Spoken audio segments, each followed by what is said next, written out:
ফেরারি, BMW কিংবা Cadillac, বিশ্বের দামি সব ব্র্যান্ডের গাড়ি তার গ্যারেজের শোভা পাচ্ছে।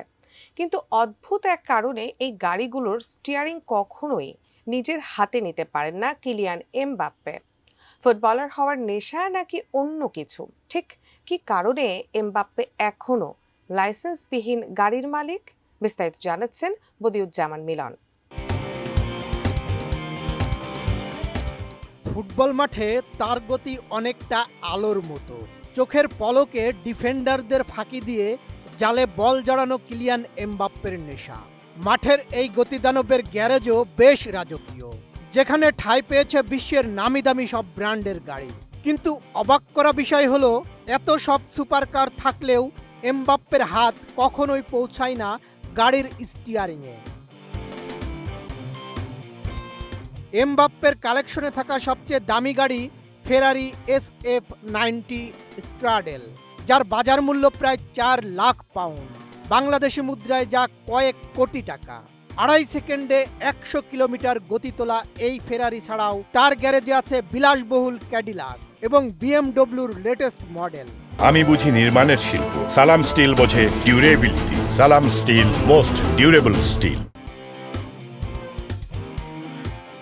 গাড়ি আছে, গ্যারেজ ভর্তি শৌখিনতাও আছে, তবুও এমবাপ্পে ড্রাইভিং সিটে বসতে পারেন না, কারণ 27 বছর বয়সে পা দিয়েও এই ফরাসি তারকার নেই ড্রাইভিং লাইসেন্স। অবিশ্বাস্য মনে হলেও এটিই সত্যি। কিন্তু কেন? এমবাপ্পে নিজেই জানিয়েছেন এর পেছনের কারণ। খুব অল্প বয়সে ফুটবলের শিখরে ওঠার নেশায় এতটাই বুঝছিলেন যে সাধারণ মানুষের মতো ড্রাইভিং শেখার সময় বা সুযোগ কোনোটি পাননি তিনি। তার মতে ফুটবলার হওয়ার এই যাত্রায় ড্রাইভিং লাইসেন্স করাটা তার কাছে বিলাসিতার চেয়েও কম গুরুত্ব পেয়েছে। তাই বলে কি থেমে আছে এমবাপ্পের যাতায়াত? একদমই না। পিএসজি থেকে শুরু করে রিয়াল মাদ্রিদ, সব ক্লাবই তার জন্য সার্বক্ষণিক ব্যক্তিগত ড্রাইভারের ব্যবস্থা করে রেখেছে। এমনকি নিজের নিরাপত্তার জন্য তাকে সব সময় পেছনের সিটেই বসতে হয়। মাঠের গতি যার পায়ে লুটোপুটি খায়, রাস্তার গতি তাকে কেনই বা টানবে? হয়তো নিজের পায়েই পৃথিবীর দ্রুততম মানুষ হতে চেয়েছেন তিনি, চাকার উপর ভর করে নয়।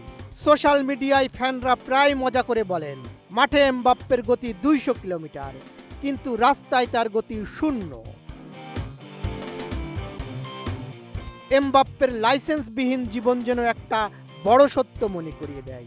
অনেক সময় বড় কিছু অর্জন করতে গেলে জীবনের ছোট ছোট অনেক সাধারণ চকে বিসর্জন দিতে হয়। যে বয়সে 10টা তরুণ ড্রাইভিং সিটে বসার স্বপ্ন দেখে, এমবাপ্পে তখন স্বপ্ন দেখতেন বিশ্বজয়ের।